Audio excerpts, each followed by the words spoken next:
Button. So let's wait for the stream to fire up all across the fruited plains of the internet. Then we can go ahead and get started. I always like to make sure that we're alive and well, checking my levels, making sure that all of these new screens are functioning and working well. And it looks like we're alive and ready to rock and roll. So let's go ahead and get started.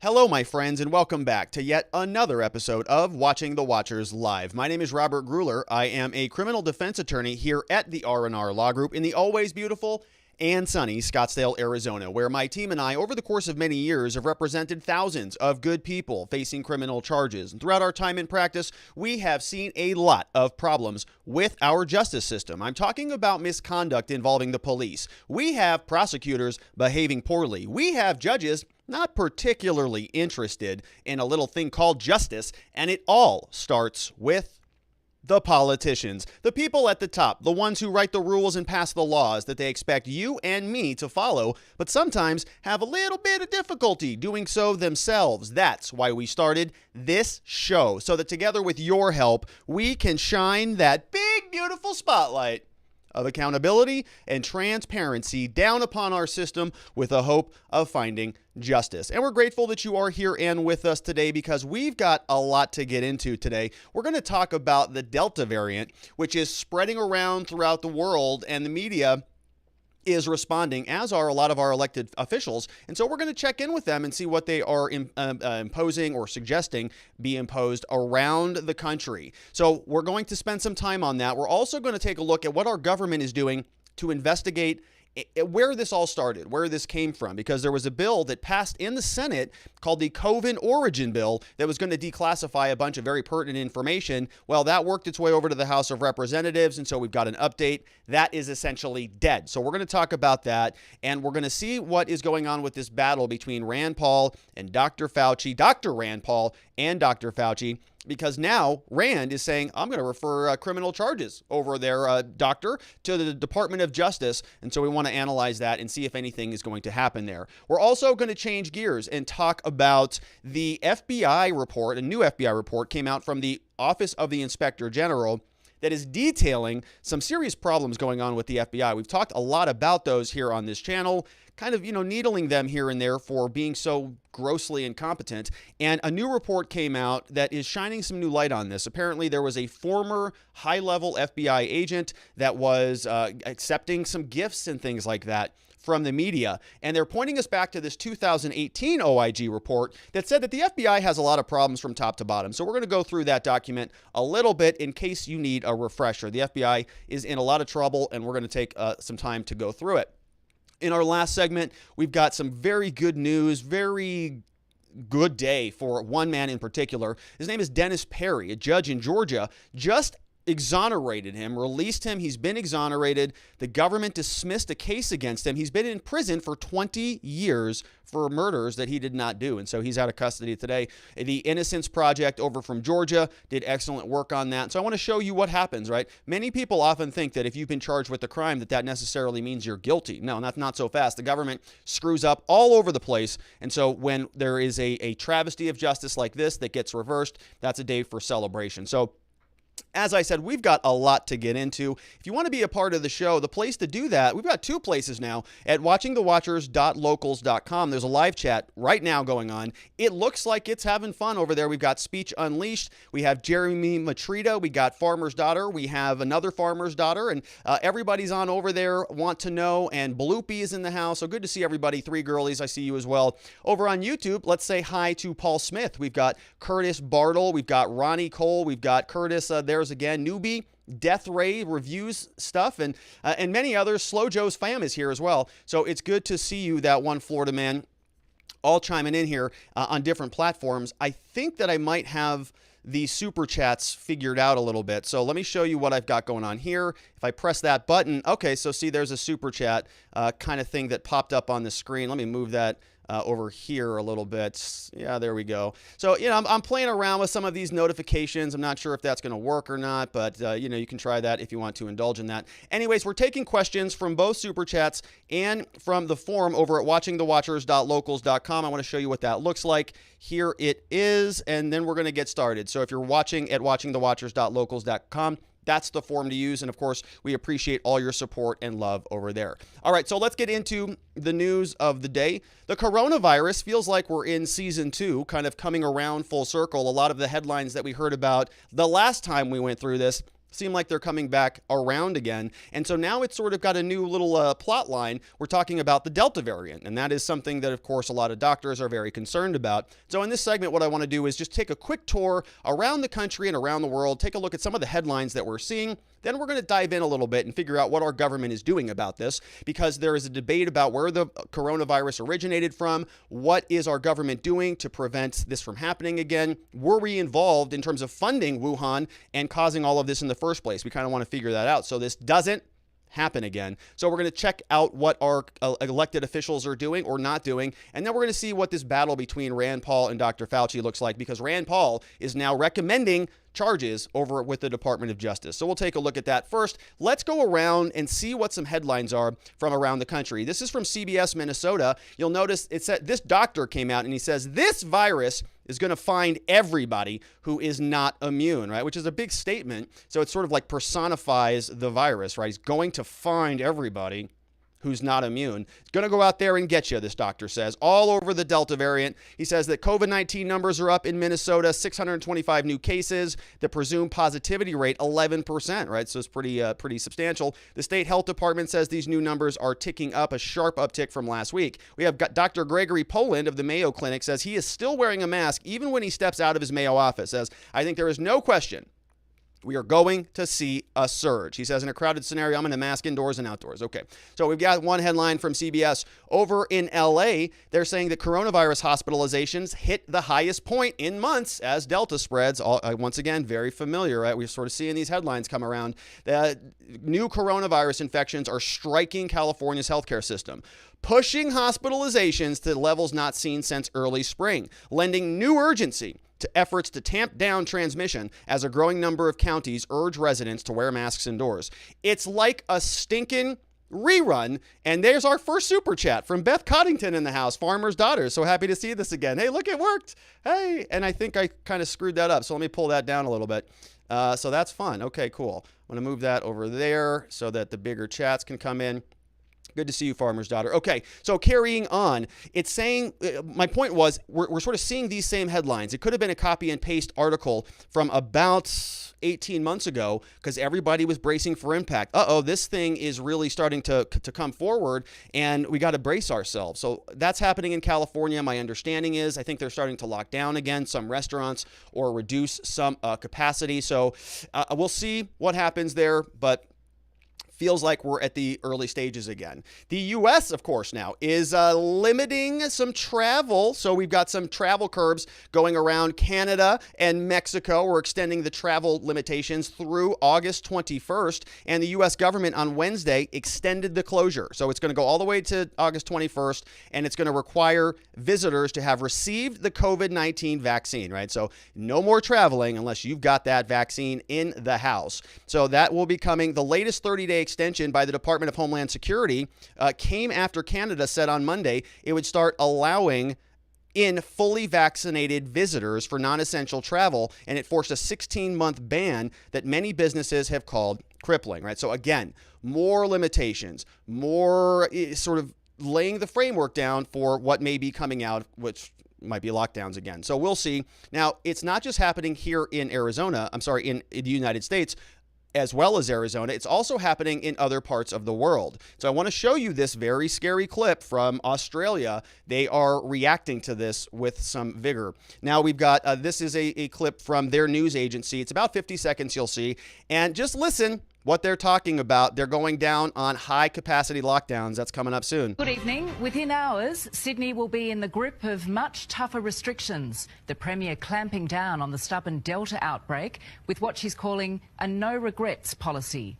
And this is why.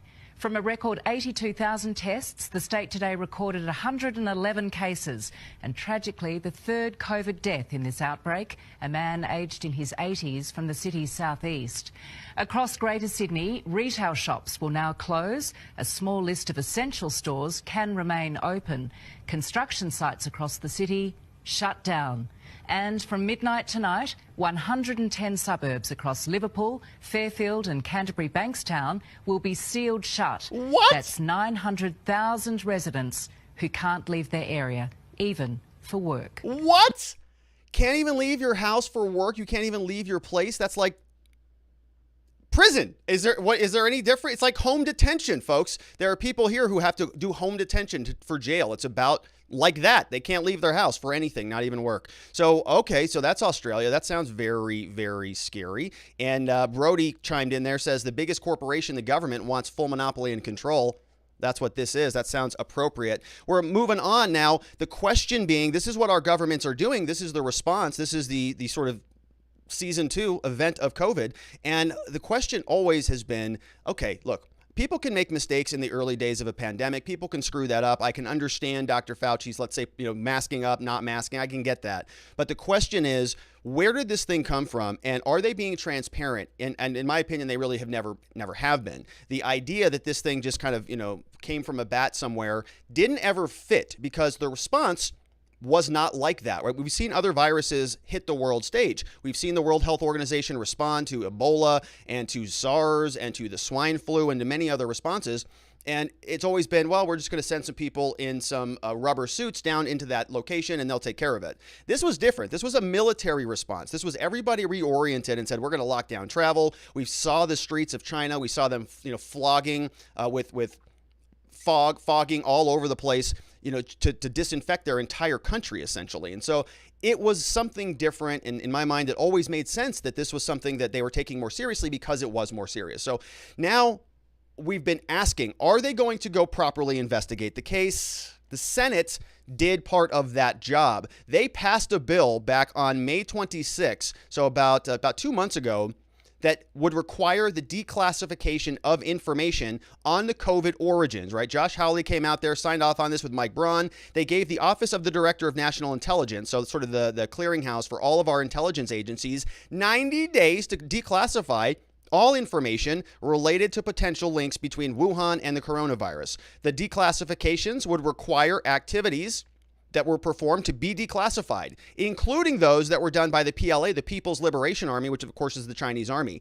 It would also require the declassification of details of any researchers who fell ill in autumn of 2019, which we saw, and it would require that all of that information be given over to Congress in an unclassified report. It sounds pretty easy. I don't know what's so complicated about that.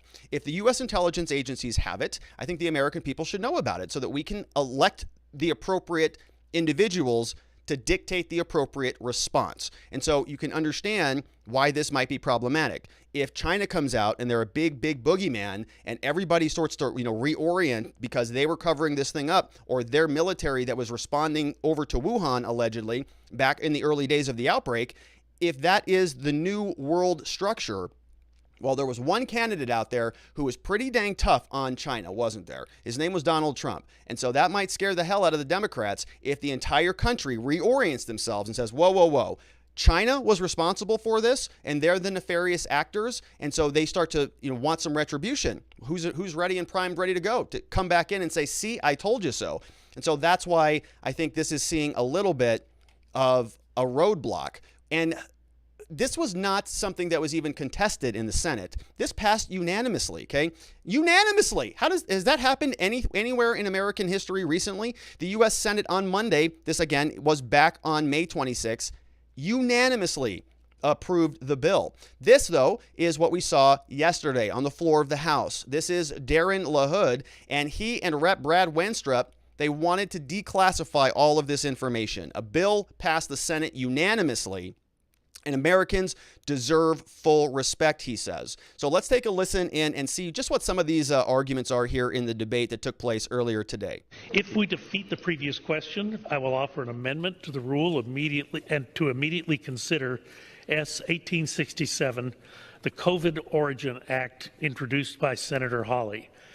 It has been 55 days since the Senate passed this critical bill without a single dissenting vote. Yeah. This bill calls for three things. Okay, listen. The bill first establishes that we must identify the precise origins of COVID-19 because it's critical for preventing a similar pandemic in the future.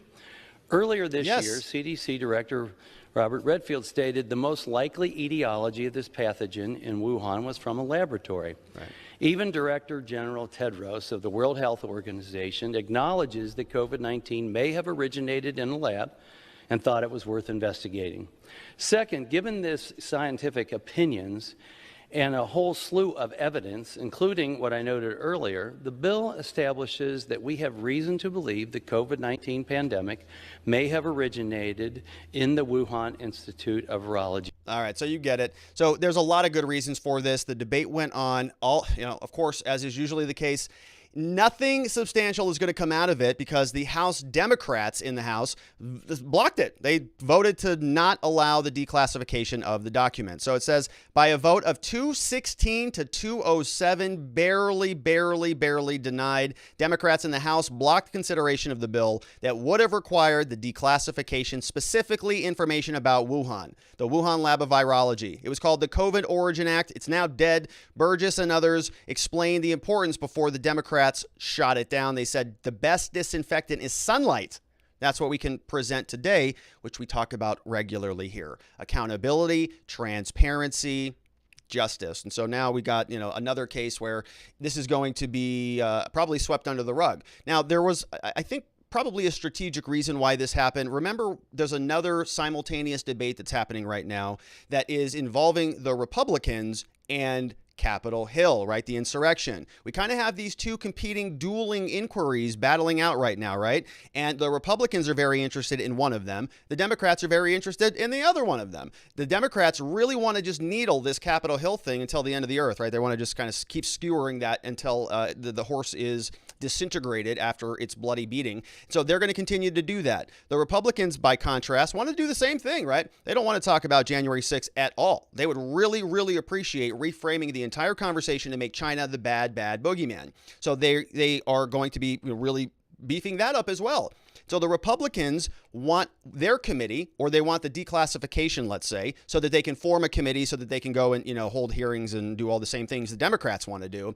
But the Democrats want some help on the Capitol Hill stuff. So I think all this really is sort of a jockeying between the two parties, right? And it's a political football that both sides are trying to run down their to their end zone so they can score. The Democrats want the Capitol Hill stuff to move forward. Republicans don't. So Nancy Pelosi, because the Democrats are in control of the House, she can just rally her caucus and make sure that they vote this stuff down. And she sort of holds some cards here. Remember what happened today also with the 1-6 committee. They're trying to fill it with some Republicans. Nancy Pelosi says, not those Republicans. Jim Jordan comes back out and says, well, we're going to pull those off then. And around we go. So it's more political nonsense from our bureaucrats.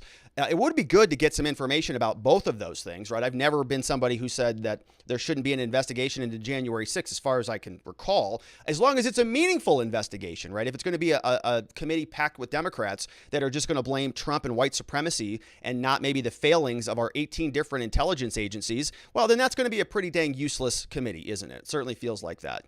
So while our Congress is not doing anything, fortunately, we do have one senator who I appreciate his work here, Rand Paul, who is going at it with Dr. Fauci. And yesterday we played a couple clips of this entire exchange. Fox News assembled a very good highlight reel. This is about 56 seconds.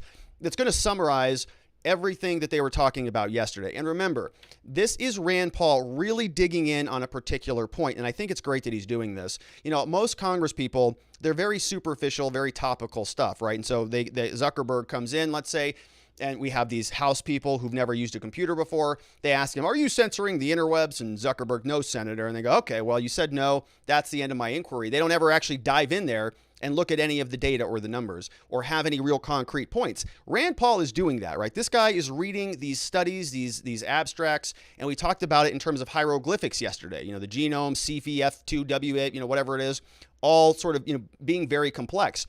And so in this next clip, you're going to see two doctors that are talking sort of in circles. And this often happens a lot in the technical fields, right? People are trying to sort of have a conversation at a high level, but they're also trying to be politically persuasive. They also realize that their audience is not a bunch of doctors. Their audience is a bunch of Americans. And so they're going to be sort of, poking at each other over a very, very hard to define word which is Fauci's argument. We're talking about gain of function. What is gain of function? And was the U.S. actually funding it? Were we helping to support this in China that may have led or been the first domino in the sequence that would have caused the coronavirus? And so what Dr. Fauci is going to be arguing about is, no, we didn't cause the coronavirus. That's not what Rand Paul is asking about. He's asking about gain of function research, which may have led to the coronavirus. But there's that saying, I think, from Hamlet, oh, it seems that methinks doth protest too much, or whatever that one was. And so Fauci is out here, saying, well, we didn't kill anybody. And if you said that I did, that's offensive. Rand Paul saying, well, that's not what I was going at there, buddy. I was saying that you, as the director of the NIAID and the NIH, maybe you were responsible for making some decisions to pursue gain of function research. After that, I'm not making any allegations. Here is the supercut over from Fox News, and it's about 56 seconds. Let's check it out. Fauci, knowing that it is a crime to lie to Congress, do you wish to retract your statement of May 11th where you claimed that the NIH never funded gain of function research in Wuhan? I have never lied before the Congress, and I do not retract that statement. You take an animal virus and you increase its transmissibility to humans. Right. You're saying that's not gain of function? Yeah, that is correct. And Senator Paul, you do not know what you are talking about. Oh! They took animal viruses that only occur in animals, Wait for the and they fingers. increased their transmissibility to humans. How you can say that is not gain of function? It is not. It's a dance, and you're dancing around this because you're trying to obscure responsibility for 4 million people dying around the world. You are implying that what we did was responsible for the deaths of individual. I totally resent could that. have been. And if anybody could is have been. lying here, Senator, it is you. Ooh. Huh. And look at that. Rand Paul just having that sip right there, which is just outstanding. Good for him. He's thirsty. He just got done really taking it to Fauci, which is a good thing. So, look, I want answers one way or the other. I think that more information is better than less information. I certainly think that there was a lot of very convenient maneuvering of data during the last 18 months. It'd be good to have a hindsight look and see what else is in there. Now, this clip is percolating around the internet. This is of Dr. Fauci from, I think, about 20 years ago. And this is where he's having a conversation. We can see he's in front of this sign here, something for strategic and international studies with some organization. And he's going to be talking about gain of function research. And we're also going to listen to him use this phrase that, if you're too restrictive on some of the research that you're doing, it really limits your creativity. And so people are passing this around saying, look, this guy's been a big gain of function person for a very long time. And so now today what he's doing is he's mincing words. He's saying, no, we weren't doing gain of function because gain of function really falls within this one bucket, and we were doing other things that don't neatly categorize in there. And Rand's saying, no, my friend, all of those buckets that you have over there, all 20 of those are all gain of function, because what you're doing is you're adding functionality to the virus. You're doesn't matter where it came from or what you're doing or how you're mashing it up. It doesn't matter, what recipe you use to make that. It's still that. It's still a loaf of bread, and that's gain of function. You're responsible for that. And so he's always been, no, we don't do any of that work. And that's totally, it's preposterous. And the head bob going and the double finger point yesterday, all from Fauci. And so this clip came out today, and you can judge for yourself, see what you think about it. That where we are right now in science and molecular biology, and particularly molecular virology, and our ability to sequence and recombine and create various organisms in some respect, is that the best way to prevent a nefarious act is to develop a culture of responsibility among scientists. You have to have some restrictions in the sense of you don't do work that could actually hurt people, in the sense of if you have a laboratory accident, you have to have the right containment.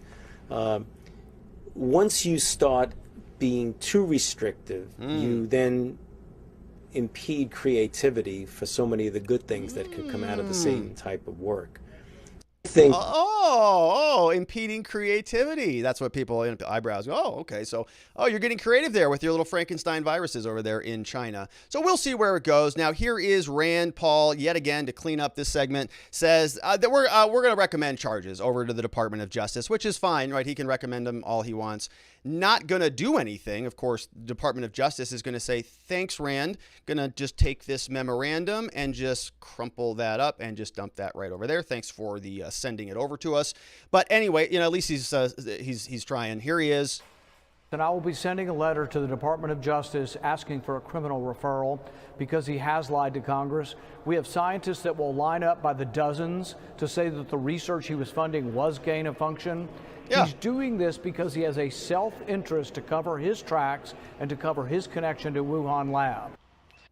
There you go. So he's going to send it over to the DOJ. We'll see if they do anything at all with it. My guess is not. So that's fun. All right. So let's take a look at some questions and some chats coming in. We had a couple super chats come in. Let's see. We'll get to those. Let me take a couple over from watchingthewatchers.locals.com. We've got a federal unemployment tax act is the name of this individual. Says the person who instituted the lockdown is Gladys Berjacklin. It's a pretext to get rid of people's rights. What she has done is said you can't leave Sydney without papers saying you are COVID negative, as well as restricting the right of travel. She also wants people to install service and scan QR codes. The lockdown attempts are tyrannical and futile. I hope she gets thrown out by her party. That's from Federal Unemployment Act. We've got a bunch of questions. LT13 is here, says Joe Rogan had on the Innocence Project lawyer. That's cool. We'll get to them shortly. We've got Paul Hyperpatriot is here, says the party of transparency, quote, in quotes, is also the same party that claims this was the most secure election in history. Been writing letters to the editor highlighting our U.S. rep. I encourage others to do the same with today's votes. This should enrage both sides of the aisle. That's a good point, Hyperpatriot. Yeah, look, I really don't know why both sides can't come together on transparency. I do know why. It's because they can't agree on what that looks like or what accountability looks like. They can't make a determination as to whether or not they can even form a committee that's going to do a proper inquiry in the first place. That's how far away we are from, actually being able to resolve any of this stuff. We have I'm Not Gas is here. Don't see a question there. Want to know says, is the migration from the South, it could be leading to higher numbers. Why weren't they? That's off topic. Want to know. That's an immigration topic. We have I'm Not Gas says, not health advice, but one secret weapon is to eat your veggies and exercise. That is from I'm Not Gas, right? That's not medical expert advice. That's just good living techniques. We have Thunder7 says, Rob, looks as if there might be some accountability after all. It's on record that Fauci lied about funding gain of function. It's in the leaked emails, and Fauci lied directly to Congress. Fauci's time is up. A scientist who put politics ahead of truth. Yeah, and I think a lot of personal vanity, if I can be candid about it. We have LT13 here says, I want you to look at other interviews to see if Fauci uses do not instead of don't. But did you notice he told Rand Paul, you do not know what you're talking about, just like I did not have sexual relations. I've been watching too many behavior videos. This is one of those speech things that is a giveaway. That's an interesting observation. I like observations like that. I think that there's a lot of truth to those things. And once you get practice at it, I think that you'll you sort of develop it as a skill set. I think I've got a little bit of a skill set from having worked with so many people in really hard situations that there are certain things that I can just kind of pick up on. Not being braggadocious, but when you see a lot of permutations of one particular situation that exists in society, when you see sort of a million different permutations of that, in my case, somebody's being charged with crimes, you start to, I think, gain an insight on how people respond to certain stressors. Of course, the criminal justice system is a big stressor. And so you can start to see certain patterns emerge when people are under stress. And Dr. Fauci right there with Rand Paul was under a lot of stress. Sharon's here says, my bet is that we will never see the end of the scare of the coronavirus. There will be wave after wave of variants until the whole system breaks down or everybody gets sick. They're going to have hazmat suits for everybody all the time in bed. We'll make some kind of activities kind of hard there, Sharon. If you're laying in bed there with your significant other and you're both in rubber suits and face masks, well, I don't know what you do about that, but I think you'll have to. Technology will find a way. We'll find a way, my friend. We'll be successful there. Jeremy Matrita says, Rob, Australia is instituting a no freedom policy. That is so wrong, in my opinion. I agree with you on that, Jeremy. Miss Lucky says, to deal with the COVID spread, perfect excuse for the administration to revert to Trump policies and to close the southern border. It would save face and deflect the negative situation. Are they smart? I doubt it. I agree with you on that. Yeah, I mean, right? There's a lot of COVID coming across the borders. We have Sharon Quidney says, how far do you think Rand Paul will get with pursuing charges against Fauci? I don't think far at all. He says the DOJ is primed to blame libertarians, populists, DJT, and anyone who supports them. That's from Sharon Quidney. Yeah, I agree. I really don't think it's going to go anywhere. You know, the Department of Justice, I think, is pretty much spoken for at this moment in time. Sharon also says accountability, transparency, and justice. Lethal allergens to Dem, rhinos, and the unipartyists. I love that. Yeah. Right? The Republicans aren't any better. We just happen to pick on the Democrats a lot here because they're in charge of everything. They have the White House. They have the Congress. They're trying to take over the Supreme Court, I heard today. So we'll get into that tomorrow. So yeah, they're going to get the brunt of the bear the brunt here. But it's also, you know, Republicans are, I don't even know what they're doing. The only Republican that I ever see doing anything meaningful on COVID is Rand. All of the other ones are just like, whatever you tell us to do. Pharma? Okay. Speech Unleashed says, somehow I think I have a committee to find out the origin and hold those responsible, especially since COVID resulted in deaths. It's more important to the world and people than January 6th, which had no direct deaths. Yeah, it's a good point. You know, if we're going to be doing things with our government, don't we want an ROI? We only have so much money and resources and human productivity.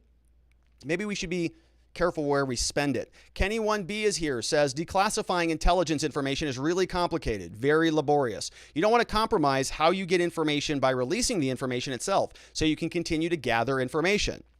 How and what to redact to protect the sources while still allowing the documents to meet declassification is not so easy. You wouldn't know the process and review procedures unless you work with classified information every day. That's true, right? I really don't know. I really don't. And I've been on the receiving end of classified information or sealed information in many of my cases, stuff that we're not allowed to look at, but I have not been on the other side of the aisle, right? I've never worked as a prosecutor or somebody as a law enforcement agency. I like to say I'm pure-blooded on the defense side over here, which is offensive to a lot of people, but that's okay. It is important. I'm not trying to belittle that. I certainly don't want to compromise any life or property or damage, you know, the interests of our society. But I also want some answers, right? The response to that then is not to just say, well, we're just not going to do anything. I know I'm sure it's hard. I'm sure that it requires a lot of work. I think that, which is why I think we should get started. Good. Thank you for that great comment, Kenny 1B. Appreciate that. Aircraft Mech123 says, while Rand Paul makes good points, is any of this going to help or fall on deaf ears? I'm going to say that falls on deaf ears. If I had to guess, I'd say that's where that's going to come. We're going to get through a few more from locals, and then we'll hop on over. We got some super chats coming in. Thank you very much for those. I see you, Curtis. I see you, VP. I see you, Dab Gangsta, and others. So we'll take a look. We've got Soul Viking says, what do you think this is the cause of the bizarre head bobbing Fauci has had now intermittently?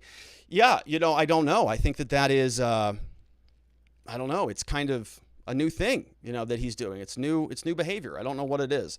It's a good question. I don't want to say it's a side effect from anything because that might be received poorly, but, you know, that could be one thing. Let's see. We've got a couple others. Just XUXA, which is just Shusha. Thank you for that because I was botching that for the last couple months. Just Shusha is here. Says, didn't Fauci just admit when he said you are implying what we did was responsible for the deaths of... I see what you're saying. I don't think so necessarily. I see what you're saying. He's saying by what we did, that is implying that we did something bad, didn't we? All right, let's take a quick hop over to YouTube and let's see what we've got coming in. We had Farmer's Daughter. We saw that one. Pipe of Your Music's here. We have Brody Z super chatted, said the biggest corporation, the government, wants a full monopoly. We definitely saw that one. We also had a super chat, says that, does this mean that illegal immigrants coming across the border will be turned around if they aren't fully vaccinated? And so I saw that one come in from Titan Tech, which is a 9-0. That's a good question, right? I'm going to guess that the answer there is no. Don't think anybody's checking COVID vaccinations. We have, what's the point of the vaccine? That came in from VP, says there is no vaccine exceptions to Australia's lockdowns. What the heck? Yeah, I guess they're just locking down just permanently. I mean, that's it. You don't really have much of a choice there. We have Dab E Gangsta says that the declass is such a long process, which I appreciate. So I think we covered that comment from a locals question. We also have over here, Jessica Cora is in the house, says, Democrats, don't go to jail. You can cause the death of 15 senior citizens and they give you an Emmy. So that is over from Jessica. Let's get that one up on the screen. Make sure that pops up. And then we had another one. Let's see here from Curtis Bartle. Says, is there a whistleblower case for the 45,000 deaths from the jab? Which we saw that one up on the screen here a little bit ago. And all of those are coming over from YouTube Super Chats. Fauci should be in prison. I see from Brickley77 says he is untouchable. He must have dirt on high-end politicians. That is over from Brickley77. So a lot of great questions coming in here. We have Sharon says a culture of responsibility. Tell that to the Uyghurs. We have a couple more that came in on locals. Want to know, Rob, don't forget about Obama stopping gain of function. And Doctors in the House says, Dr. NY Renal MD says, Fauci now knows that they funded gain of function. They conspired to get around the federal ban on it. However, they think this discussion is too complex for the common people. Many well-known scientists sounded the alarm 5 years ago. Peter Daszak, EcoHealth, we talked about them here, are the children of this sort of notion. It should be looked into. That's from a doctor in the house over at watchingthewatchers.locals.com. He's saying it should be looked into. I agree, right? I absolutely agree. I think it's very important that we get to the bottom of it. So we've also got a few more. Let's wrap these up before we get into the next one. A federal unemployment tax act says that Gladys is a corrupt tyrant. I think that is the woman over from Australia. Says they are both disingenuous. Two of the leaders over there. Tremendous is in the house. Braggadocious. He says, I love when I learn a new word. Yeah, I was trying not to be braggadocious. Sometimes I can't help it.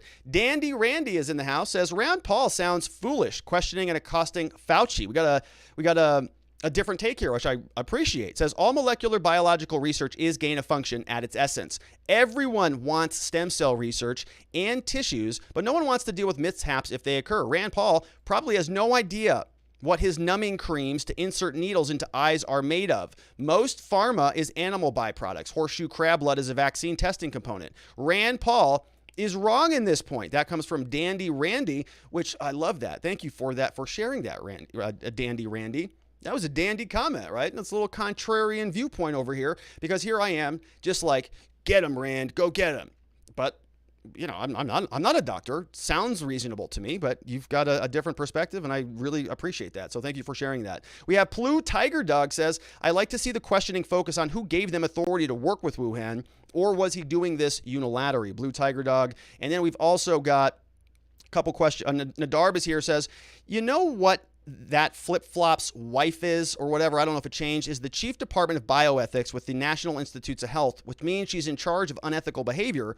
So that is a conflict of interest. That's from Nadarb. And then the last one on this segment is from Aircraft Mech. Says, since the vaccines have only been out for a short time, what's to say people will need to be revaccinated? Right. I think, if I had to guess, I think that's where this is trending. They're already talking about second and third, third and maybe booster shots later in the year. So we'll see where it goes.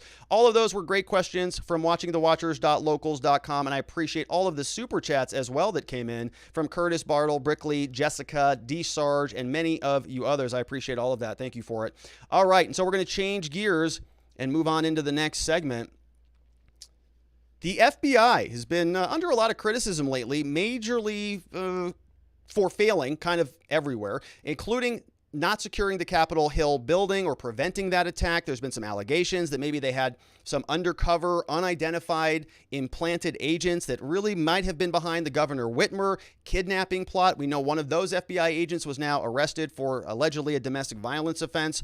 And the OIG, which is the Office of the Inspector General, just came out again today and published a new investigative summary that is detailing continuing malfeasance within the FBI.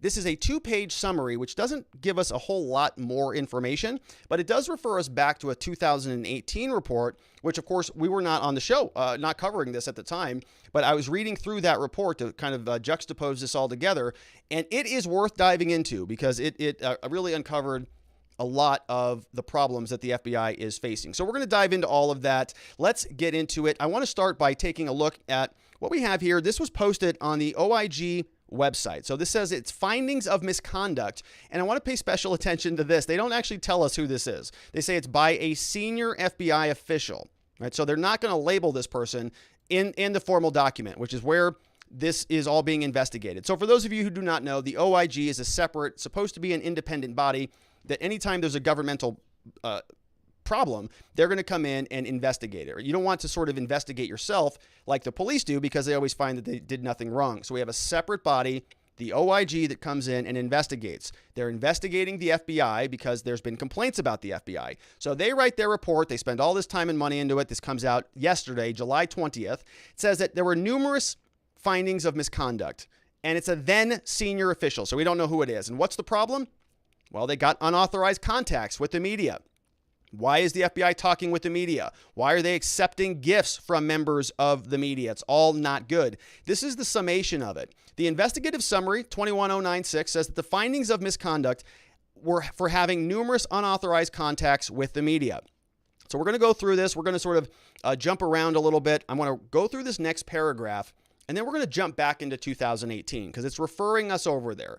There was an investigation that took place after 2018. Remember all the big names that we heard back then? We heard James Comey and Peter Strzok, and we heard Lisa Page and the FBI lovers, and we heard the Steele dossier, and we heard Paul Manafort, and all of these different names that were sort of stemming from the idea that back from about 2014 to 2016, which were the years leading up to Donald Trump being elected, that there was some malfeasance, some very big improprieties taking place within the FBI.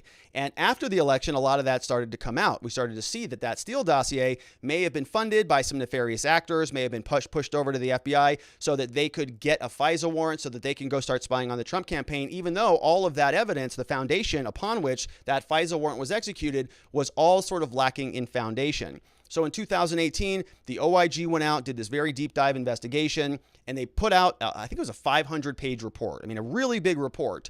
And there was one little blurb in there that they needed to expand upon. So they took that out. They did a deeper dive on that one segment. And now 2 years later, we've got some information about it. So let's see what's going on here. It says the DOJ and the Office of the Inspector General, so the Department of Justice under which the FBI sits, started this investigation when they got records from the FBI Insider Threat Unit alleging that a then senior FBI official, so there's an insider threat unit within the FBI, they report, they say, hey, we've got somebody who's a senior FBI official who is talking to the media, had numerous contacts with members of the media between January and November 2016 in violation of FBI policy. Was there anything interesting happening between January and November of 2016?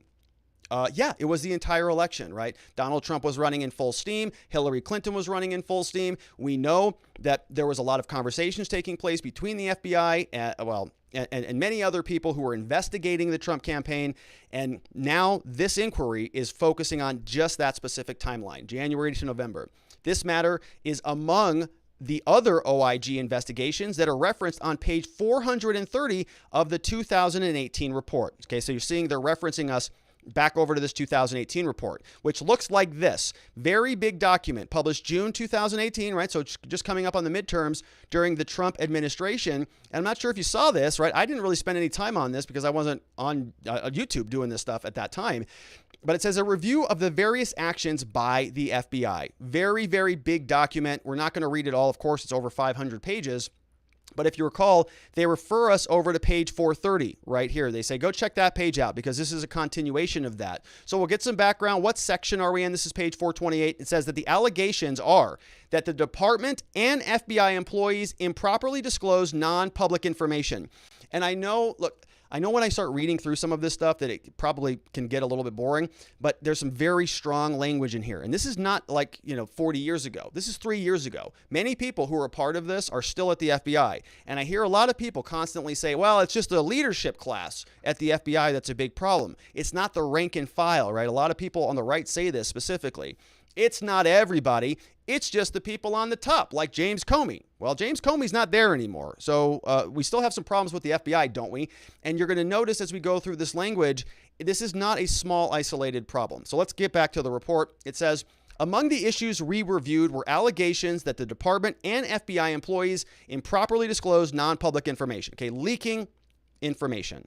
We found the department and FBI raised considerable concerns about the leaks, particularly in October 2016 regarding the Minier investigation and the Clinton Foundation investigation.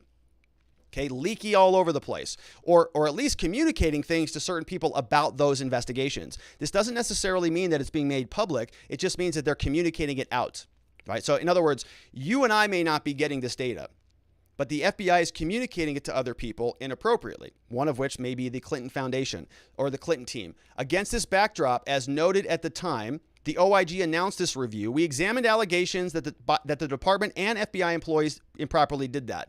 We focused in particular on April and May, and then October 2016. We have profound concerns about the volume and the extent of unauthorized media contacts by FBI personnel.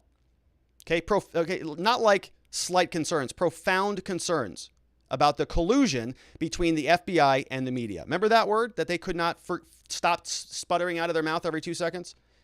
The FBI was colluding with the media. The Office of the Inspector General says we have profound concerns about the volume and the extent. So a lot of contact and some deep contact.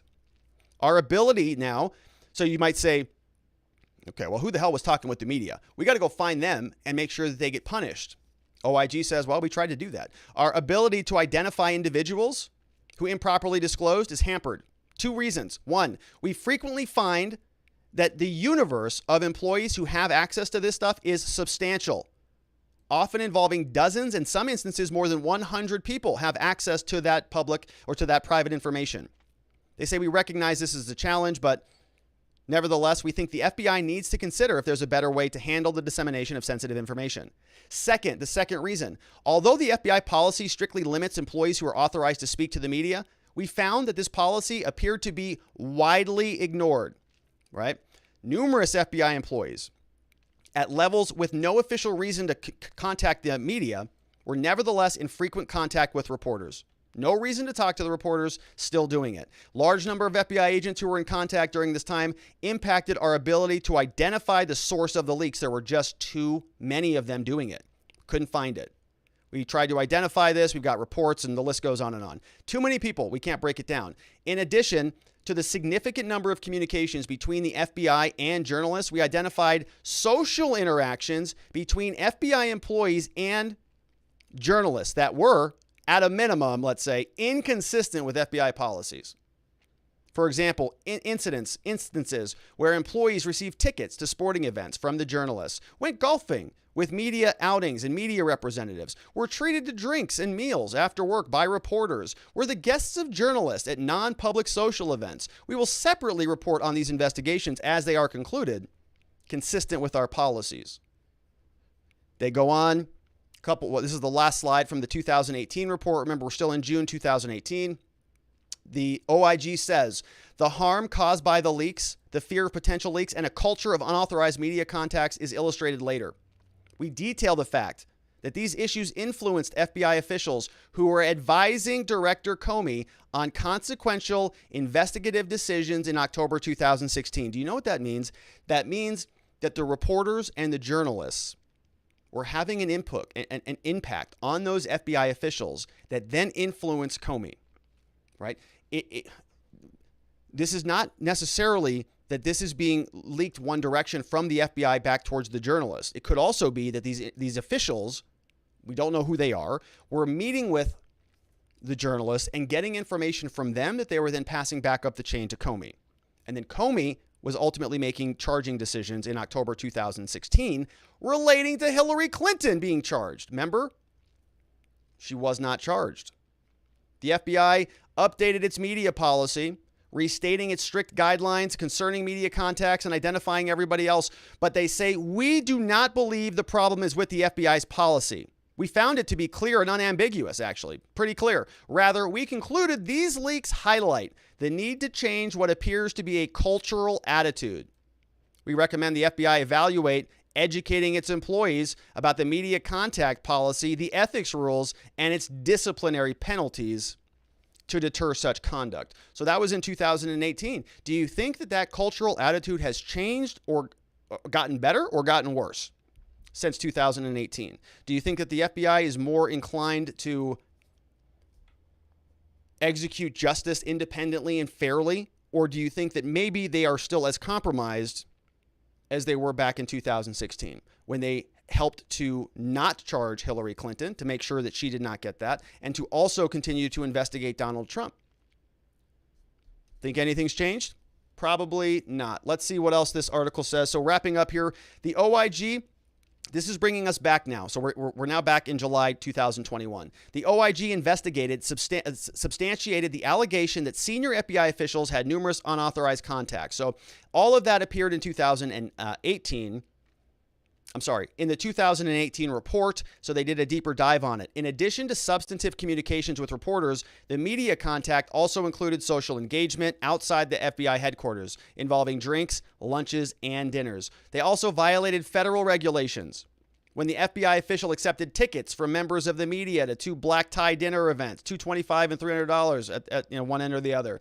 Senior FBI official retired from the FBI prior to being contacted for an interview. When later contacted for a voluntary interview, he declined. Isn't that nice? OIG has the authority to compel testimony upon informing them that their statements will not be used against them, but the OIG does not have authority to compel testimony from former employees, including those who retire or resign during the course of the investigation. So this guy or woman does a bunch of inappropriate stuff, retires. OIG can't compel their testimony. That was the remainder of the conversation here. OIG completed its investigation, and they're going to provide this report to the FBI for its information. Isn't that nice? So, hey, guys. Hey, we found you have a really bad culture and that you're doing a bunch of inappropriate stuff. Here's a big fat report over here. Maybe you can do something with this. They're probably going to take that along with Rand Paul's charging recommendation for Dr. Fauci and just throw that right in the bathroom along with the other toilet paper, because that's as much respect as they give it. All right, so let's take a look at some questions coming in over from watchingthewatchers.locals.com on this topic of the OIG report. Let's see what we've got here. We have a couple that came in. FBI has a lot of problems. It says the Federal Unemployment Tax Act is here. Says in the Governor Whitmer kidnapping case, apparently the FBI needed 12 informants to infiltrate a group of 6. And the informant were training the group of 6 and furthering the plot. Would this count as entrapment? Hence, they use an entrapment defense. Yeah, so certainly if you're a defense attorney, you're considering that as an option. We covered this case some time ago. And when we did cover it, we went through the report and we were reading through the affidavit. And I remember reading that there were some there were some people that were not properly identified in there, but it didn't seem like it was that number, right? Like 12 and 6. But as more of this comes out, it's sounding like that there may have been other informants or other undercover agents that never made it into the documents. So what made it into the documents where there were, let's say, just by way of example, let's say there were 10 threats. 3 of the 10 were undercover agents. That's what the reports look like. But if it really wasn't the case, they only talked about 10 people in the report, but there were actually about 20 people who were involved, and about 13 of those people were undercover agents. Well, that tips the scale right now. The majority of the people who were involved in this are not of this, militia or whatever they were calling themselves.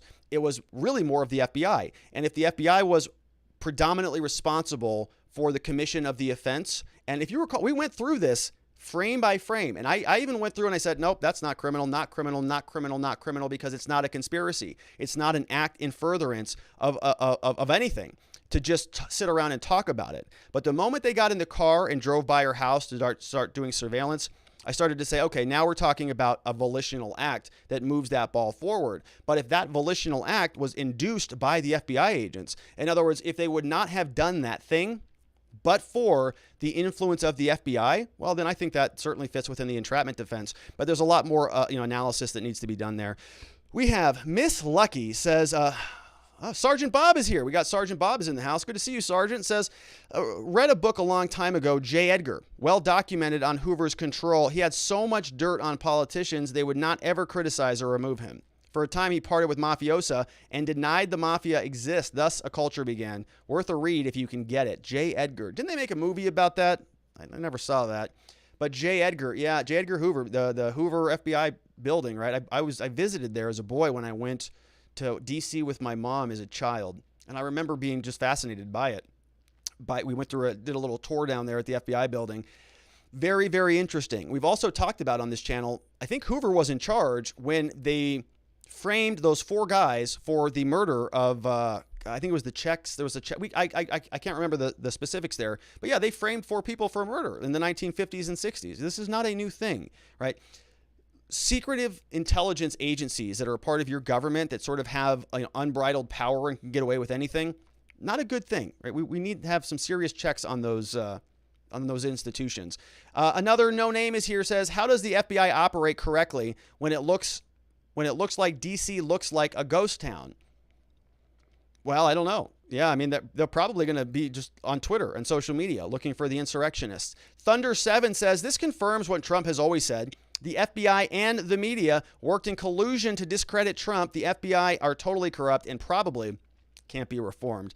Yeah, if it's a cultural thing, really hard to change that, right? Really hard to take a ship and just adjust it, change direction on an entity as big as the FBI, but we'll see. Random Graham is here. Good to see you, Random Graham. All right, let's see. We've got, good evening, Rob. I'm wondering, in regards to the FBI and the other 3-letter agencies, is there any chance or even a possibility that the American people can hope to reduce the size of our federal government and bring back the power to the state and local governments?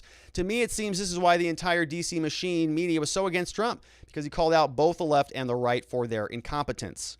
Also, if you want to watch a good documentary, check out Robert Barnes' half-hour special on Robert Mueller, the Deep State. Very informative in regards to the current state of affairs of the FBI and how it impacts our current system of how laws are carried out. That's from Random Graham. Thank you for that, Random Graham. Very well put together paragraph and comment. So absolutely big shout out to Robert Barnes. He does these hush-hush segments over on his channel at vivabarneslaw.locals.com, which is a sister community to us, way bigger. Right? We're the little sibling, kind of, annoying everybody, but they've got a big community over there, a lot of activity, and he does these segments called Hush Hush, where he sort of dives into some history topics and goes into some of those things that people might call conspiratorial.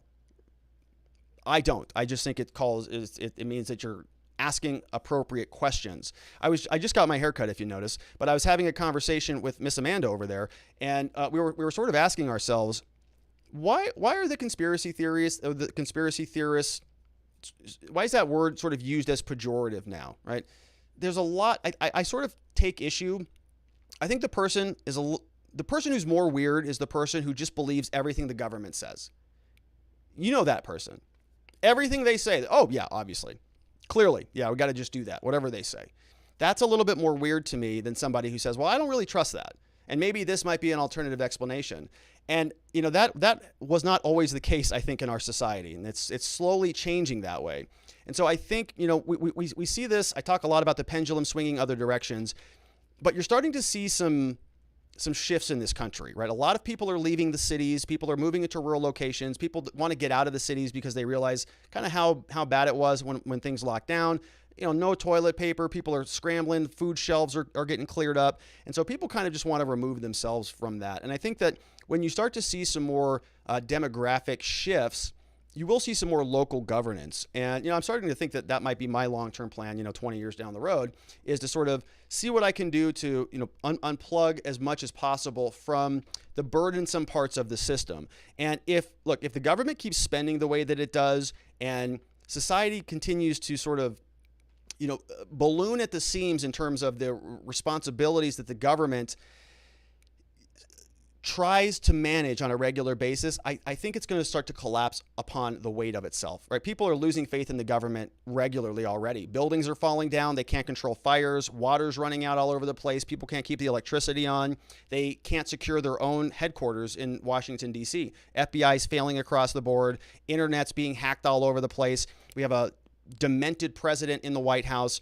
The systems are just sort of crumbling. The infrastructure is literally crumbling, and the institutions are crumbling. And that's a sad thing. And that doesn't mean that it's without an opportunity to repair and restore those, but sometimes they got to crumble a little bit so that they can be rebuilt better. I'm not built back better, but I'm saying rebuilt, right? Rebuilt with a more fundamental understanding of where this country, originated from, because there's a lot of entitlement. There's a lot of, bubble wrap that our government likes to wrap around everybody and say, we're going to protect you. And the question is that the proper scope of government? Is that the proper size of government? And I think the answer is no. But unfortunately, in order to convince people of that, sometimes you just have to let certain things run their course. And I think we're well on that road. So, Random Graham, my thought process on this, right, is to continue to develop your personal philosophy for living, and then doing things that will help you reach those goals or reach the ends that those values will lead you to, right? So like for me, right, one of my fundamental operating values is freedom. Think about that all the time. If I feel like I'm being trapped, I am less effective as a person, as a lawyer, as somebody here who spends time with you, and the list goes on and on. So I like to do things that are going to contribute to my freedom. And that means a lot of things, right? That means all sorts of, physical, financial things. That means mental things. That means certain relationships with different people. It means understanding my relationship in context of the federal government. And so, this is sort of getting out there a little bit. But my point is, as all of this stuff is happening around us, that doesn't mean that even though these institutions are crumbling, that doesn't mean that our lives are also, okay? We are not the government. Our lives are not the government. We are not what we see in Washington. We have our own lives, our own identities, our own communities. They like to connect us to them, but we are not them. So we can build our own lives that are better and separate and apart from a lot of the bureaucracy and a lot of the maintenance that is required by the federal government. And I think that there are a lot of solutions that are well underway right now in terms of decentralized projects like cryptography, crypto, new markets and new communities on the internet. A lot of things are happening. Let's see. We have LT13 is here, says, Jack Posobiec posted their text messages on Twitter today. Oh, the FBI text messages. Oh, that's good. I wonder if it was the lovers. Were these new text messages or old text messages? And Hyper Patriot is here, says, I realized over the last 2 years, yes, I'm late to the party, that the federal government is not the American people's friend. It's not at all. No, it's not. He says, abolish the FBI. Yeah, I'd be okay with that. What do? They can't really do much of anything. Is every day like really an episode of 24 with Jack Bauer, FBI agents like Jack Bauer saving America? I doubt it. Maybe it, I don't know. All right. Great questions. All of those from watchingthewatchers.locals.com. All right, we're going to move on. Our final segment of the day. We talk a lot of doom and gloom on this channel, but every now and then there's some amazing, incredible news. Today is one of those days. A judge exonerates a man who served 20 years in prison for Georgia slayings. 1985 slayings happened in a Georgia church, and this guy spent 2 decades behind bars. Didn't do it. Never committed a crime. 20 years in prison. Come and gone. And he's out now. I want to go through this story briefly and tell you what's happening here. And a big fat shout out to the Georgia Innocence Project. Congratulations to your organization. Just moments ago, they posted on Twitter, a Brunswick Judicial Circuit Judge, Stephen Scarlett, signed an order fully exonerating this guy. His name is Dennis Perry, of the 1985 church murders of Harold and Thelma Swain. His exoneration is the result of the Georgia Innocence Project, King and Spalding and you. Big news. Very good stuff. There's a great write-up on this over in the Atlanta Journal-Constitution. It's entitled The Imperfect Alibi. So if you throw that into Google, you're going to see a lot of good stuff where they go through this. And I want to show you some of the clippings that are in here. So here you'll see a clipping from the actual day on Wednesday, March 13th, 1985, where the newspaper wrote about this as the slayings at the church shock Camden. The deacon and the wife are gunned down by an intruder during a meeting. He was a respected, retired pulpboard worker and deacon in the church. She was a devoted wife. Why? Why would a long-haired man in his 20s, why would he go in church and interrupt them? Shoot down the couple It's a mystery that's plaguing Camden. Harold Swain, 66, 62-year-old wife Thelma shot dead. Witnesses said a slender white man in his 20s with shoulder-length blonde hair entered the church, pointed out Swain and the other two in the sanctuary and asked to see them. Another witness there said the stranger in the vestibule walked her to her car, told the police she heard 4 shots, rapid succession. And we go through the rest of the story. Swain died of small caliber gun wounds to the head. A church member had to drive to a nearby residence. Smith said the authorities thought that the motive was robbery, described them as an exemplary couple, and the list goes on, right? So a terrible tragedy happens back in March of 1985. 2 beautiful people shot and killed. Pastors, husband, wife, in a church. Rising Daughter Baptist Church, shot and killed. And the witness who was there said that it was a long-haired, blondish white person, right? And they actually did some photographic sketches of this. And here's what we had developed. This came over from, once again, the Atlanta Journal-Constitution. Something that you'll see pretty regularly, right? Somebody draws, goes to a sketch artist and flesh out a couple different sketches. And what do we get? We get a guy that looks just like this. And it looks pretty... it resembles what we heard from the witnesses, doesn't it? A white guy, some blonde hair going on, and then once that's sort of implanted in the law enforcement agents' minds, they start looking for that, don't they? And then they come across this young man. Here he is, Dennis Perry, circa 1979 from a family photo, right? A white guy, lengthy, like they said, with long hair. Now, this is not necessarily blonde hair, but and you can see where they're going with this. And so you take a look at this guy. We take a look at this guy. It's pretty close, isn't it? Well, good news is that a Glenn County Superior Court judge granted a motion to dismiss the case. Scarlett last year gave Perry the chance for a new trial after DNA recovered from the crime scene matched a different suspect during the reinvestigation of the case. He also ordered Perry's release from prison while prosecutors decided whether to refile charges, which is perfect. We're going to talk about that here in a minute. It says, there are times when seeking justice means righting a wrong. While this case was prosecuted prior to my administration, the new evidence indicated that someone else murdered Harold and Swain. Perry maintained his innocence, said that he knew that eventually someone would see the truth. This indictment has been hanging over my head for 20 years, he said. Such a relief. The Swains were killed inside the church. Perry was convicted in 2003, largely on the testimony of his ex-girlfriend's mother. Ex-girlfriend's mother sent this man to prison for 20 years, who said Perry had told her he planned to kill Harold Swain. So what's going to happen to her, right, if she's still around? Any repercussions for her? The state didn't disclose to the defense that the woman was paid $12,000 in reward money for her testimony. The state didn't tell the defense that the ex-girlfriend's mother of Dennis Perry was paid $12,000 in 2003 to testify. Reward money. So what happened? This fake testimony came in. Perry received 2 consecutive life sentences in prison. 2 consecutive life sentences. New DNA evidence has cast suspicion on another man. Authorities were led to that suspect after reporting by the Atlanta Journal-Constitution found his alibi was fabricated. Did you see that? The Atlanta Journal-Constitution investigated another suspect and found his alibi was garbage. The Georgia law enforcement officials took his word for it. And they apparently gave another woman $12,000 to come in and testify about this guy. And he got 2 consecutive life sentences. We are thrilled that Dennis and his family can now begin the long process of recovery, said Jennifer Whitfield, an attorney from the Georgia Innocence Project. It takes so little to convict, and yet there's so much to undo a wrongful conviction. 20 years for something you didn't do. I didn't do it. 20 years. Oh, we think you did. 20 years. Lying witness, incompetent prosecutors, or malevolent prosecutors. I don't know. Here he is. He's out. He's going to have a statement for us. Let's listen in, see what Mr. Dennis has to say.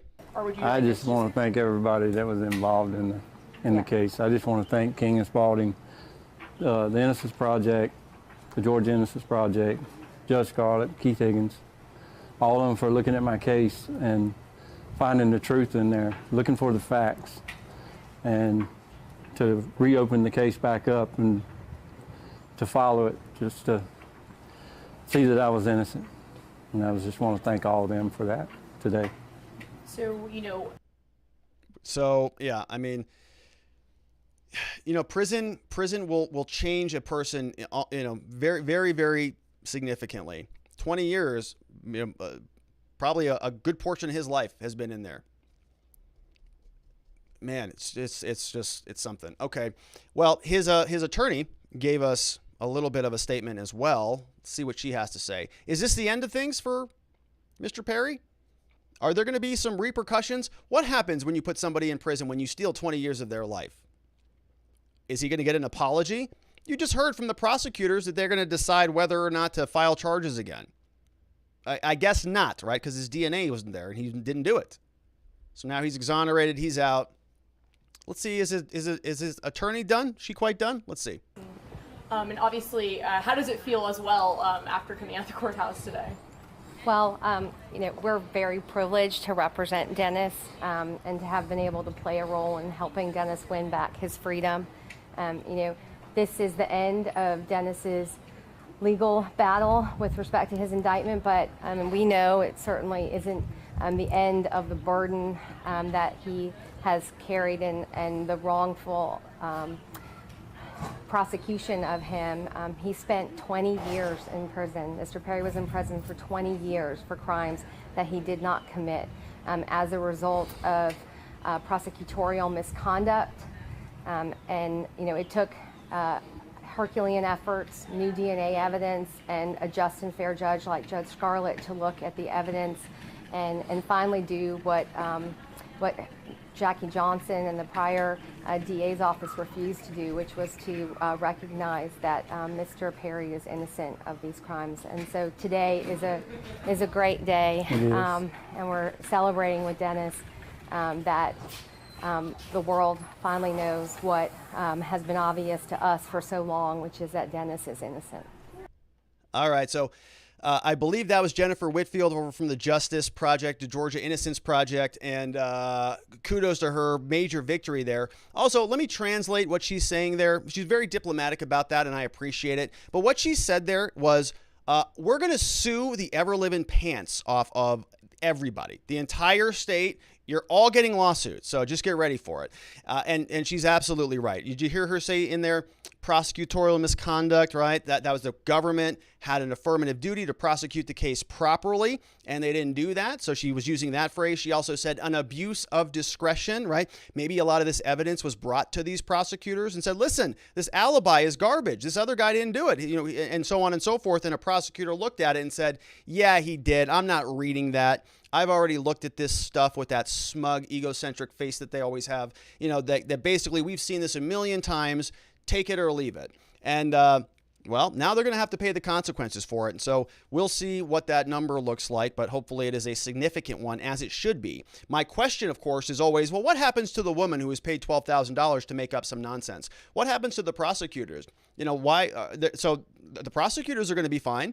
They're all going to be protected by qualified immunity. There's not going to be any repercussions, personal for them or criminal for them. They are probably not even practicing law anymore. It's been 20 years. So they're probably retired and, off riding into the sunset. So who cares if they lose their law license or anything like that? They're not going to have to pay a fine. They're not going to go to jail. And meanwhile, they were involved in a situation negligently, very likely, something that was an abuse of discretion, something that was prosecutorial misconduct that resulted in another man going and losing 20 years of his life, and his family losing 20 years of their lives because their loved one was out of custody. So it's reprehensible conduct. I wanted to make sure we called it out here. Congratulations to the Georgia Innocent Project. Congratulations to Dennis Perry.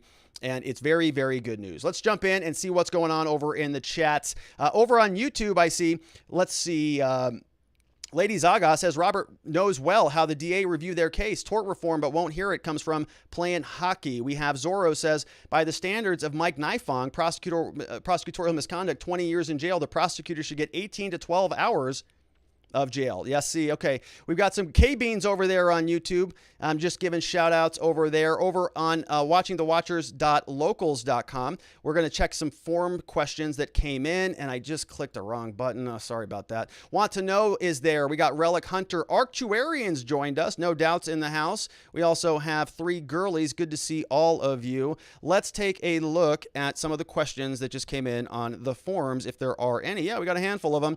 Let's see. We got Dennis Perry. Sharon says, I'm really glad to hear about the exoneration of Dennis Perry, but how will he get those 20 years of his life back? He won't. He absolutely won't. Those are gone. Those were taken from him. Those were stolen from him by our government. So he's going to get some monetary compensation surely. Would you take how much would you take 20 years for? How much money would somebody have to pay you for 20 years of your life? Anything? Is there a number? If somebody came in my office and said, Rob, I'll give you $100 billion. You got to give me 20 years of your life. I'd say, I don't want that. No, I don't want that or need that, right? Because there's nothing as important as your time. And what happened here, it was stolen from him. Reprehensible. LT13 says the FBI agent and the informant in the Whitmer case text message where the agent tells the informant, I have a few goals for today, and then proceeds to tell him who to invite. Wow. Okay. So those are juicy, spicy meatballs. I'm going to take a look at those. If I was on the jury, hard to believe in an ex-wife's mother. There's an impartial witness. Yeah, right. On cross-examination, how do you, as a defense lawyer, not eviscerate that? You just go to the jury and say, listen, this is his ex-girlfriend's mother. Anything else you need to know on this witness? Not credible. Get her out of there. Probably didn't work, though, obviously. 3 Girly says, I see a big fat lawsuit leading to a very big fat paycheck in Perry's future. No question about that. And his attorney was pretty kind of diplomatic about it, but they're going to get a nice payday. We have Cove Queen 043 says, can we make this a regular thing, a happy moment to counter some of the sad? I was thinking about that. Maybe we'll just have like a little, some good news more often. I'm not sure if I'll do it every day, but there should be some good news. There's a lot of doom and gloom out there. It's a great suggestion, Quove Queen. I appreciate that. Nadarb is here, says, what if judges and the others involved in the false imprisonment had to serve the same amount of time that the innocent had to serve? That might change a little bit of their behavior, right? If they're going to penalize somebody, I've said this about the false accusations for rape too, right? What if a person says that I was raped and that person loses everything and they go to prison for 10 years and it turns out that never happened? Well, what happens to that other person? The response to this argument is that would chill speech. This argument has been made before many times, but it is the idea that if you create some penalties for reporters, then people just won't report anymore. Don't know if that's true or not, but I think it feels good, but I don't know how that would work in practice. Thunder7 says, hi, Rob. Next time the woke Dems talk about racist America, just point out this case along with so many white men convicted of crimes they never committed. In Canada, there's a famous case of David Milgaard, who served something like 20 years like this poor guy, and Paul Morin was convicted, all exonerated by DNA evidence. It's fantastic that they were all released, but how many people that are innocent do you actually think are in prison? It's a scary thought and it's a scary number, but I think it's a lot more than anybody would let on.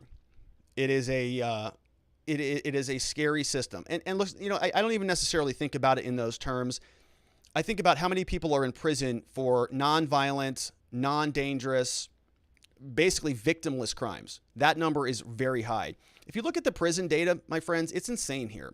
We have the highest number of people in prison per capita, right? So we have more people in prison, like more physical number of human bodies in prison than China does, right? They have 1.3 billion people. We have 370 million. They've got a significantly more amount of people, and they have a smaller total volume of people in prison. That's our problem, not theirs. Okay, we live in a prison happy society, and it's too bad. NY Renal MD, the doctor's in the house, says, given the fact that the Innocence Project has evidence, it's less likely to be him. And the prosecutorial misconduct, wouldn't another filing by the prosecutor be problematic? And couldn't it be negative for them? Could they use a promise not to prosecute to get an agreement from this poor guy, not to sue the government? So they could try to do that, but he would never do that, right? He would never agree to that. He is going to sue them, and he absolutely should. And he should sue them for a lot. And they should all pay for it, for what they had done to this man. All right, next up, we've got Speech Unleashed. And I saw a super chat come in from Chris Walney. We're going to get there also. Thank you for that, Chris. We got Speech Unleashed says, this is exactly what scares me about the legal system. It seems like a lot like a game of egos. And who is the better lawyer? Big egos. Oh my gosh. Massive egos. And you can get into situations like this, right? This is why I've never been one of those lawyers that is always like scorched earth. There are scorched earth attorneys out there that they want that brand, right? They want to be that person that goes out there, files every single motion and claws over every period and battles it out over everything. Well, it's a strategy. It's fine. It's sort of on one end of the spectrum. There's also lawyers on the other end of the spectrum who just roll over for everything, right? They never fight. They never take cases to trial. They just sort of never file substantive motions or do anything that really is, combative in a court of law, because they're trying to sort of get by on their charm and their charisma and their smooth talking and all of that stuff. But that is also, I think, not an effective strategy. And so I think there's a better framework for being an attorney, and it's somewhere in the middle, somewhere where you find comfort, turning it up into kind of psycho mode. We're going to file motions and we're going to go nuclear when it's appropriate. But I know lawyers, that's just their standard setting. Every morning they wake up, they just want to go destroy somebody, which can be very effective in certain cases, but it can brand that lawyer as an a-hole, right? And then you start to get into these games of egos where it might actually harm your client, I think, more than it helps, because you're dealing with a prosecutor who's going to start off giving you a bad deal because they think you're an unreasonable lawyer. Conversely, you can have lawyers who look like they're pushovers, where they never get good plea deals or anything like that because they know, the prosecutors know, that this attorney's, you can just steamroll right over them. So it's, I think it's kind of an interesting, it's a very interesting field. This is why they call it practicing law. It takes a lot of work, a lot of years to find that frequency. Sharon Quidney is here, says, lawsuit, woohoo, you got a lying witness, prosecutorial misconduct. Hope he gets a train load for those lost 20 years. Yeah, so do I. All right, we had a super chat come in from Chris Wolney. Let me see if I can pull that up over here. We've got Chris is here, says, if the real criminal who got away victimized more people, the former prosecutor and official should be prosecuted as accessories to those crimes. Yeah, interesting. That's a good comment there over from Chris Wolney. Of course, that would never happen, right? It's not going to be anything. Those prosecutors are going to be completely protected by qualified immunity, and I don't think anything comes of it. Miss Lucky is here with Sergeant Bob is in the house, says, I'd like complete info on the role of DNA. I appreciate your part in seeking justice. Incompetent investigation must be questioned. This is from a sergeant in the house, my friends. We have a sergeant here, okay? A liaison to law enforcement is here and saying, hey, I support incompetent investigation being questioned, which just makes sense. So do I, Sergeant Bob and Miss Lucky. Thank you both. I hope to see you on Saturday, where we're doing our monthly Zoom meetup, which we're going to talk about here in a minute. We also have Three Girlies is in the house, says, I really wish he could file civil lawsuits against the detectives personally and the ex-girlfriend mom. There is nothing that will give him his life back. Yeah, you're right. I agree with you. I think there should be repercussions. If they're going to, it's almost like murdering a person, just differently. 474 is Aircraft Mech 123 says, while this was the happy segment of the show, is it really? Or is this just another example of our system failing? It's true. It's kind of both. It kind of depends if you're going to be a glass half full kind of guy on this topic, right? And I typically tend to be optimistic. This is certainly, I'm not saying that you're not an optimist, Aircraft Mech. I understand that you're joking. This is a good news because this guy got out of custody, but it is horrible news that he was in custody. So it's sort of like bittersweet. It's like, oh great, he got out of 20 years of prison. Why was he there in the first place? That's like it's a horrendous fact that exists. So I totally appreciate what you're saying, Aircraft Mech. Yeah, it is. Yeah, it's a horrible symbol of a failed system, but it's good news. He's out of custody. So we'll celebrate it. Oh my gosh.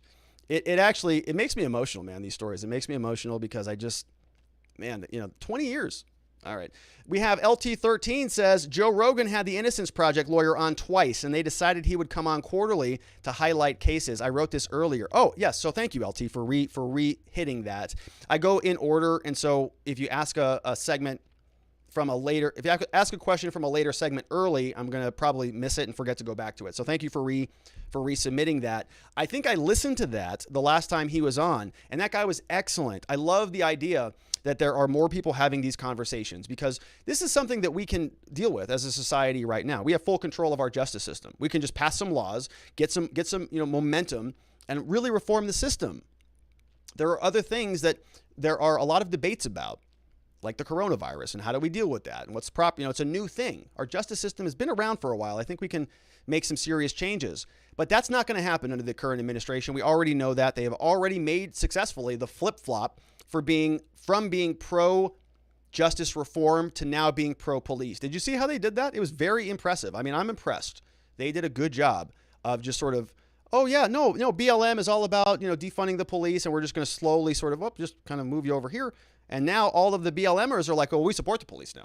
So fund them up. You have Jen Psaki out in the White House saying the Republicans defunded the police, not us.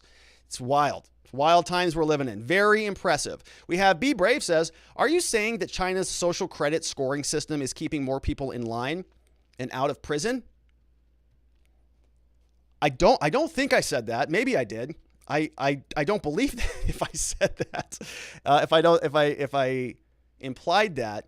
I'm not really into a Chinese social credit scoring system in any way, shape, or form. I think I'm missing a joke or something. It's good to see you, Be Brave. I apologize for botching whatever I just did there. I'm Not Gas says, Mr. Gruler, I'd like to posit a question if it pleases the court. Should Dr. Pepper hold a license if Mr. Pibb can adequately do the same job as a layman?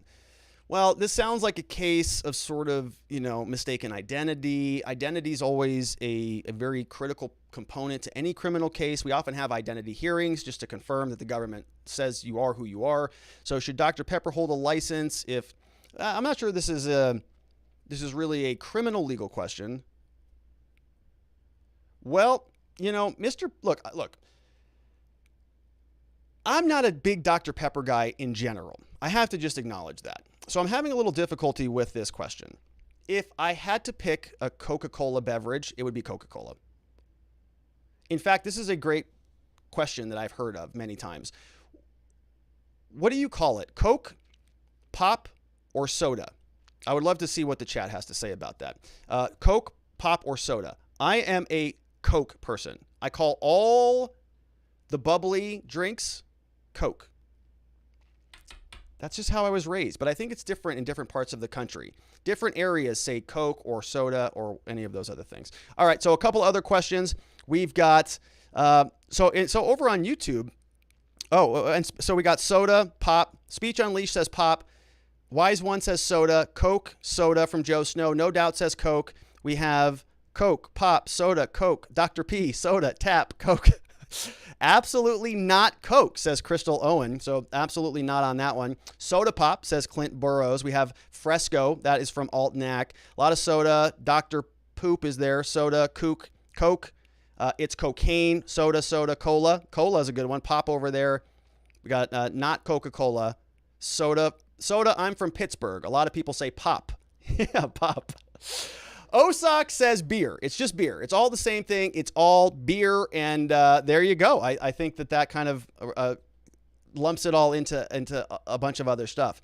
We have somebody's asking me my opinion on an Arizona revised statutes. I need to know more about that. My opinion on the statute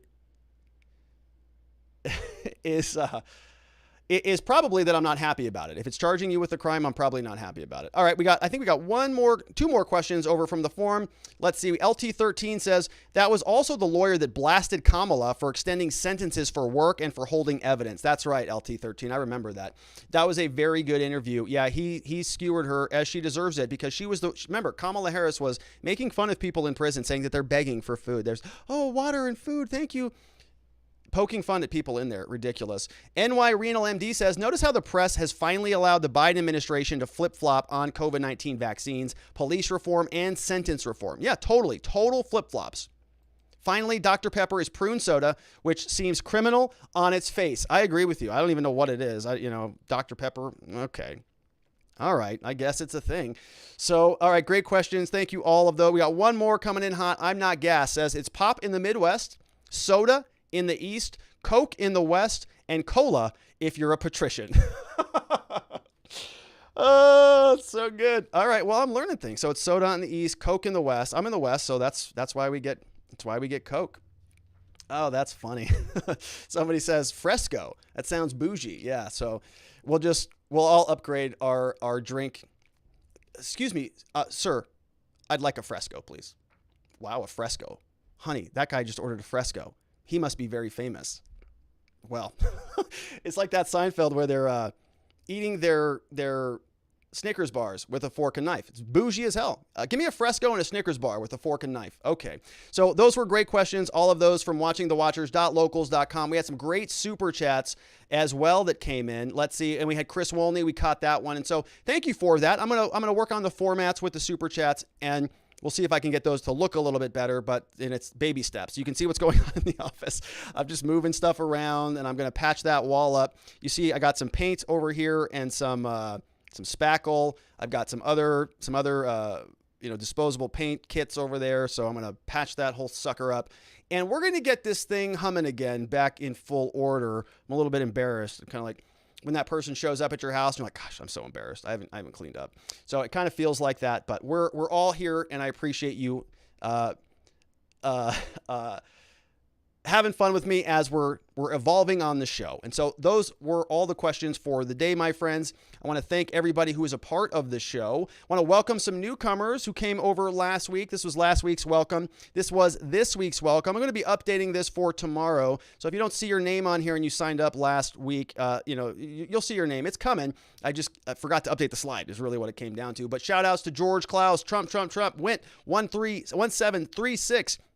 Shout outs to Be a Girl 74, Shelby Behringer, Zhao AI is here, Aircraft Mech 123, very active today. Good to see you, Tim Flynn. We've got Engineer 12 Volt, Blue Tiger Dog, Spisky H Rad, Super Iron Bob, and CBD Rel #1, all for the yearlies. Thank you to all who signed up at watchingthewatchers.locals.com. $5 a month or $50 for the year. If you want to join in on the fun, we have our monthly Locals Zoom meetup coming up on July 24th, this Saturday, 7 p.m. Eastern Time. Which is going to be a lot of fun. So I'm going to post the registration link probably tomorrow. If you're already registered, you should get the reminders. And I really hope to see you there. If you want to sign up, it's a lot of fun. Cameras on, cameras off. We're just going to do a quick hour Q&A. And, I'm open to feedback, comments, criticisms. If you have any thoughts or ideas for the show, if you have any suggestions for topics to cover, that's kind of what this is for. It's just kind of get to hang out and, put names to faces and kind of build a community that we talk about. So we, let's see, taking a look. We got another super chat that came in just from Curtis Bartle says, let's see where that one is. Why is that not showing up? Curtis Bartle with the super chat says, just cause we all love you, dude. I love you back, Curtis. Very much appreciate that. And I'm grateful that we're having, there it is. I'm grateful that we're having, that some of this is working again so that we can have a little bit more interactivity on the show. It's kind of more fun, right? Look at that. Look at that. The police sirens are here. That's fun. All right. So that's all for me, my friends. I want to thank you so much for being a part of the program today. Quick reminder, we're going to be back here doing the same thing at the same time. Hopefully, I see you as well. 4 p.m. Arizona time, 5 p.m. Mountain, 6 p.m. Central, 7 p.m. on the East Coast. And for that one Florida man, everybody else have a tremendous evening. Sleep very well. See you right back here tomorrow. Bye-bye.